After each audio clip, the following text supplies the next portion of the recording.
حسبي ربي جل الله ما في قلبي غير الله نور محمد صلى الله لا إله إلا الله حسبي ربي جل الله سورۃ المائدہ آیت نمبر 66 ترجمہ اور اگر قائم رکھتے توریت اور انجیل اور جو کچھ ان کی طرف ان کے رب کی طرف سے اترا تو انہیں رزق ملتا اوپر سے اور ان کے پاؤں کے نیچے سے ان میں کوئی گروہ اعتدال پر ہے اور ان میں اکثر بہت ہی برے کام کر رہے ہیں۔ تفسیر صراط الجنان۔ اور اگر وہ تورات اور انجیل کو قائم کر لیتے، ارشاد فرمایا کہ اور اگر وہ تورات اور انجیل اور دیگر کتابوں پر عمل کرتے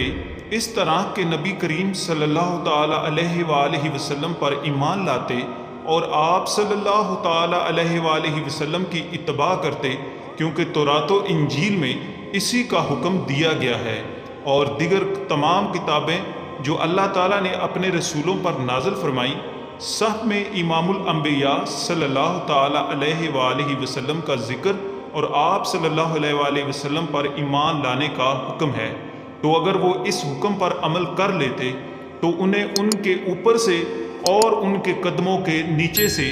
رزق ملتا، یعنی رزق کی کثرت اور ہر طرف سے انہیں رزق پہنچتا۔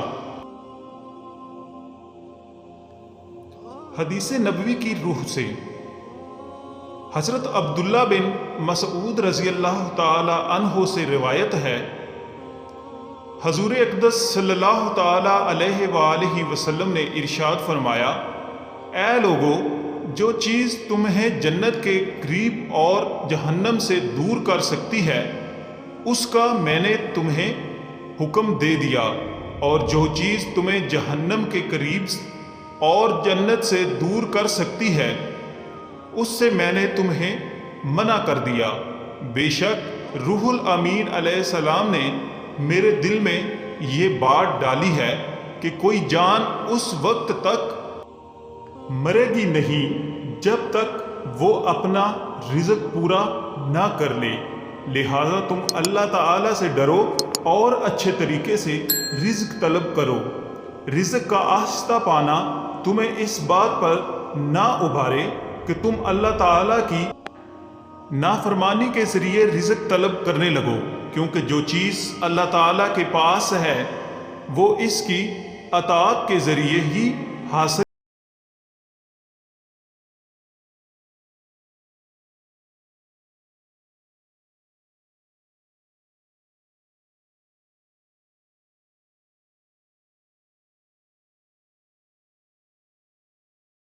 حدیث میں حضرت ابو اسحاق حمدانی رضی اللہ تعالی عنہ سے مروی ہے، نبی کریم صلی اللہ تعالی علیہ وآلہ وسلم نے ارشاد فرمایا، جسے عمر میں اضافہ ہونا اور رزق میں زیادتی ہونا پسند ہو تو اسے چاہیے کہ وہ اللہ تعالیٰ سے ڈرے اور رشتہ داروں کے ساتھ صلح رحمی کرے۔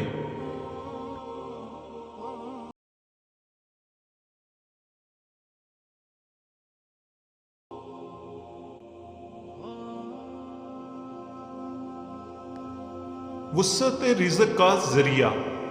اس آیت سے معلوم ہوا کہ دین کی پابندی اور اللہ تعالیٰ کی اطاعت و فرما برداری سے رزق میں وسعت پیدا ہوتی ہے۔ ارشاد فرمایا کہ سارے اہل کتاب یکساں نہیں ہیں، بلکہ بعض اعتدال پسند اور وہ حد سے تجاوز نہیں کرتے۔ یہ یہودیوں میں سے وہ لوگ ہیں جو تاجدار رسالت صلی اللہ تعالی علیہ وآلہ وسلم پر ایمان لے